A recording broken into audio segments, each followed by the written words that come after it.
جابر بن عبداللہ کہتے ہیں کہ اللہ کے رسول صلی اللہ علیہ وسلم نے فرمایا،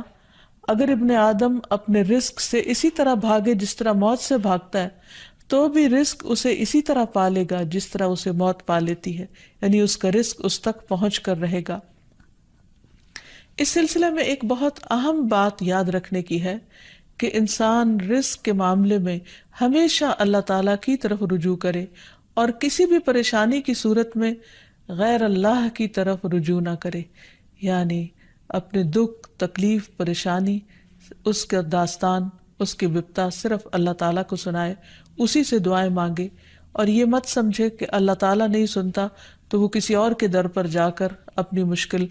بیان کر کے اسے مشکل کشا سمجھتے ہوئے اس سے اپنی حاجات پوری کروا سکتا ہے۔ قرآن مجید میں اللہ تعالیٰ فرماتے ہیں وَاللَّهُ جَعَلَ لَكُم مِّنْ أَنفُسِكُمْ أَزْوَاجًا وَجَعَلَ لَكُم مِّنْ أَزْوَاجِكُمْ بَنِينَ وَحَفَدًا وَرَزَقَكُم مِّنَ الطَّيِّبَاتِ أَفَبِالْبَاطِلِ يُؤْمِنُونَ وَبِنِعْمَةِ اللَّهِ هُمْ يَكْفُرُونَ وَيَعْبُدُونَ مِن دُونِ اللَّهِ مَا لَا يَمْلِكُ لَهُمْ رِزْقًا مِّنَ السَّمَاوَاتِ وَالْأَرْضِ شَيْئًا وَلَا يَسْتَطِيعُونَ۔ اور اللہ نے تمہارے لیے خود تم ہی سے بیویاں بنائیں اور تمہارے لیے تمہاری بیویوں سے بیٹے اور پوتے بنائے اور تمہیں پاکیزہ چیزوں سے رزق دیا، تو کیا وہ باطل کو مانتے ہیں اور اللہ کی نعمت کا انکار کرتے ہیں؟ اور وہ اللہ کے سوا ان کی عبادت کرتے ہیں جو نہ انہیں آسمانوں اور زمین سے کچھ بھی رزق دینے کے مالک ہیں اور نہ وہ طاقت رکھتے ہیں۔ تو اس آیت سے واضح طور پر پتہ چلتا ہے کہ اللہ کے رزق کے خزانے صرف ان کا مالک اللہ ہی ہے، اس کے علاوہ کوئی نہیں۔ اگر اللہ تعالیٰ کسی کو رزق نہ دے تو کوئی اور کچھ بھی نہیں دے سکتا، کیونکہ اللہ تعالیٰ نے ملکیت کے یہ سارے اختیارات اپنے پاس رکھے ہوئے ہیں، کسی اور کو نہیں دیے۔ جیسا کہ ایک اور آیت میں آتا ہے کہ انسان کو اللہ ہی کے ہاں رزق تلاش کرنا چاہیے۔ فرمایا انما تعبدون من دون اللہ اوثانا وتخلقون افکا ان الذین تعبدون من دون اللہ لا يملكون لكم رزقا فابتغوا عند اللہ الرزق واعبدوہ واشکروا لہ الیہ ترجعون۔ تم اللہ کے سوا چند بتوں ہی کی تو عبادت کرتے ہو اور تم سراسر جھوٹ گھڑتے ہو، بلا شبہ اللہ کے سوا جن کی تم عبادت کرتے ہو تمہارے لیے کسی رزق کے مالک نہیں، سو تم اللہ کے ہاں ہی رزق تلاش کرو اور اسی کی عبادت کرو اور اس کا شکر کرو، اسی کی طرف تم لوٹائے جاؤ گے، یعنی اسی نے تمہیں پیدا کیا، وہی تمہیں رزق دیتا ہے، اسی کی طرف تمہاری واپسی ہے۔ اس لیے تم نہ اللہ کے سوا کسی اور کی عبادت کرو اور نہ ہی اس کے آگے ہاتھ پھیلاؤ اور نہ اس سے توقع رکھو کہ وہ تمہیں کچھ دے گا۔ نبی صلی اللہ علیہ وسلم کی سکھائی ہوئی مسنون دعائیں بہت ہی بہترین ہیں۔ نبی صلی اللہ علیہ وسلم ہر روز صبح فجر کی نماز کے بعد یہ دعا پڑھتے تھے، اللہم انی اسألک علما نافعا ورزقا طیبا وعملا متقبلا۔ اے اللہ،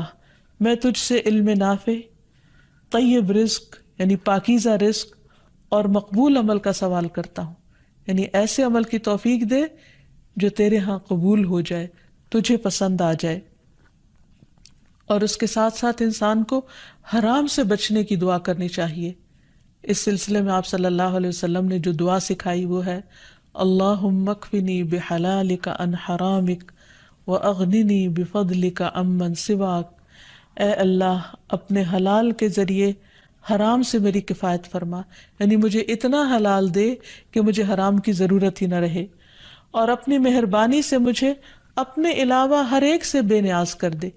یعنی مجھے انسانوں کا محتاج نہ کر، کسی اور کا محتاج نہ کر، صرف اپنے خزانوں سے عطا فرما۔ پھر اسی طرح خاص طور پر بڑھاپے کی زندگی کے لیے وسعت رزق کی دعا کرنی چاہیے، کیونکہ جب انسان بوڑھا ہو جاتا ہے تو اس کے اعضاء کمزور ہو جاتے ہیں، وہ اپنے لیے خود کچھ کمائی نہیں کر سکتا، وہ دوسروں پر ڈپینڈنٹ ہو جاتا ہے، تو اس وقت وسیع رزق کی دعا سکھائی گئی۔ فرمایا اللہم اجعل اوسع رزقک علی عند کبر سنی وانقطاع عمری۔ اے اللہ، جب میں بوڑھا ہو جاؤں اور میری عمر ختم ہونے لگے تو میرے رزق کو وسیع کر دے۔ اور رزق کی دو بڑی قسمیں ہوتی ہیں، ایک وہ رزق جو ظاہری طور پر جسموں کی غذا بنتا ہے، یا انسان کی مادی ضروریات پوری کرتا ہے، اور دوسرا روحانی رزق، اور وہ رزق جو انسان کے غم ہم کو دور کرتا ہے، یعنی لوگوں کی محبت اور توجہ، اور خاص طور پر بڑھاپے میں اولاد اور رشتہ داروں کا قریب ہونا، پاس ہونا، یہ انسان کی بنیادی ضرورتوں میں سے ہے۔ تو انسان جب خود کچھ کرنے کے قابل نہ رہے، ہاتھ پاؤں ہلانے کے قابل نہ رہے، تو عموماً وہ لوگوں پر ایک بوجھ بن جاتا ہے، اور یہ چیز انسان کے لیے بہت پریشانی کا باعث ہوتی۔ انسان جب جوان ہوتا ہے، بہت کچھ کما رہا ہوتا ہے، تو سب اس کو لک فارورڈ کرتے ہیں، سب اس سے محبت کرتے ہیں، سب اس کے پیچھے جاتے ہیں، کیونکہ اس کی ذات سے لوگوں کو فائدہ پہنچتا ہے۔ لیکن بڑھاپے میں انسان اس طرح فائدہ نہیں پہنچا سکتا، تو پھر انسان کے لیے پریشانی ہوتی ہے، اور اسے تنہائی کا احساس بھی ہونے لگتا ہے، اور اس کے لیے انتہائی اذیت کے دن ہو جاتے ہیں۔ وہ اپنے حسین ماضی کو بھی یاد کرتا ہے، کامیاب زندگی کو بھی یاد کرتا ہے، اور اپنے مستقبل کو بھی دیکھتا ہے کہ موت قریب آ لگی ہے۔ تو ایسے میں یہ دعا بہت فائدہ مند ہے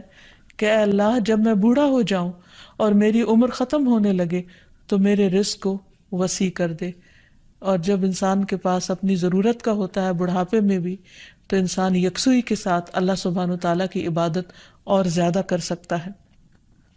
اسی طرح اپنے لیے اور اپنی اولاد کے لیے وسیع رزق کی دعا کرنی چاہیے، جیسے ابراہیم علیہ السلام نے دعا کی تھی، ربنا انی اسکنت من ذریتی بواد غیر ذی زرع عند بیتک المحرم ربنا لیقیموا الصلاة فاجعل افئدة من الناس تہوی الیہم وارزقہم من الثمرات لعلہم یشکرون۔ اے ہمارے رب، بے شک میں نے اپنی کچھ اولاد کو اس وادی میں آباد کیا جو کسی کھیتی والی نہیں، تیری حرمت والے گھر کے پاس، اے ہمارے رب، تاکہ وہ نماز قائم کریں۔ سو کچھ لوگوں کے دل ایسے کر دے کہ ان کی طرف مائل رہیں، اور انہیں پھلوں سے رزق عطا کر تاکہ وہ شکر ادا کریں۔ تو اس میں ہم دیکھتے ہیں کہ ابراہیم علیہ السلام اپنے بچوں کے لیے روحانی رزق کی دعا بھی کر رہے ہیں، جذباتی محبت کے رزق کی دعا بھی کر رہے ہیں، اور پھر اس کے ساتھ ساتھ جسمانی رزق کی دعا بھی کر رہے ہیں جو ہر انسان کی ضرورت ہے، اور اس میں سے بھی بہترین رزق یعنی پھلوں کے رزق کی دعا کر رہے ہیں، کیونکہ انسان کو اللہ تعالیٰ کا صرف رزق ہی نہیں مانگنا چاہیے، بہترین رزق مانگنا چاہیے۔ یعنی ایک تو سمپل سی دعا ہے اللہم ارزقنی، اور پھر ورزقنا وانت خیر الرازقین، جو سورۃ المائدہ میں اللہ تعالیٰ نے دعا سکھائی ہے، اور ہمیں رزق دے اور تو سب رزق دینے والوں میں سے بہترین ہے۔ رزق کی تنگی میں خاص طور پر استغفار بہت فائدہ دیتی ہے، یعنی انسان کے گناہ انسان کے رزق کے راستے میں رکاوٹ بن جاتے ہیں۔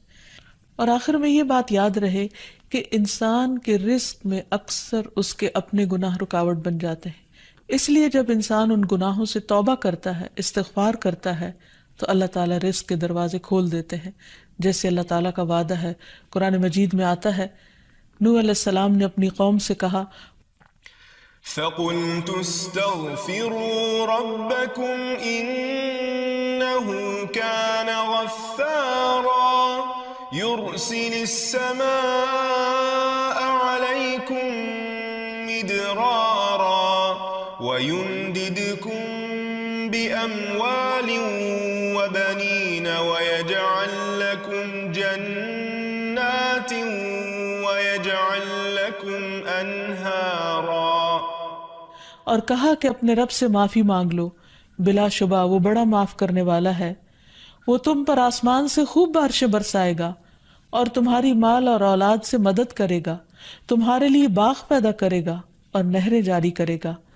تو اس سے یہ پتہ چلتا ہے کہ دنیا میں جتنی بھی راحتیں اور رزق کی قسمیں ہیں، ان سب کی کنجی استغفار ہے۔ تو اس لیے انسان کثرت سے اپنے گناہوں پر توبہ کرتا رہے۔ حضرت حسن بصری کی مجلس میں ایک شخص آیا اور کہنے لگا کہ اس کے ہاں اولاد نہیں، تو انہوں نے اس کو استغفار کا حکم دیا۔ دوسرے شخص نے کہا کہ ان کے ہاں قحط سالی ہے، بارشیں نہیں ہو رہی، تو انہوں نے ان کو استغفار پڑھنے کے لیے کہا۔ تیسرا شخص آیا اور کہنے لگا کہ اس کے رزق میں مشکل ہے، تو انہوں نے اس کو بھی یہی نسخہ بتایا۔ تو ان کی مجلس میں سے ایک شخص نے کہا کہ آپ نے ہر مشکل میں مبتلا شخص کو ایک ہی بات بتائی، ایک ہی وظیفہ بتایا، اور وہ بخشش کی دعائیں کرنے کا۔ تو کہا کہ کیا تم نے سورۃ نوح کی آیت نہیں پڑھی؟ حقیقت یہ کہ اللہ کا کلام سچا ہے، اور ہمیں اس پر ایمان لا کر پورے یقین کے ساتھ، وثوق کے ساتھ دعا مانگنی چاہیے کہ ہم انشاءاللہ استغفار کریں گے تو آسمان سے اور زمین سے رزق اگلنے لگے گا، ابلنے لگے گا۔ اللہ تعالی ہمیں اپنی رحمتوں سے نوازے۔ اور استغفار کے لیے سمپل، اے اللہ مجھے بخش دے، اے اللہ مجھے معاف کر دے، اے اللہ میرے اگلے پچھلے سارے گناہوں کو معاف کر دے، اللہم اغفر لی، استغفر اللہ ربی من کل ذنب واتوب الیہ۔ اور سچے دل سے انسان توبہ کرتا رہے تو اللہ تعالیٰ کو مہربان پائے گا۔ وآخر دعوانا ان الحمد للہ رب العالمین۔ السلام علیکم ورحمۃ اللہ وبرکاتہ۔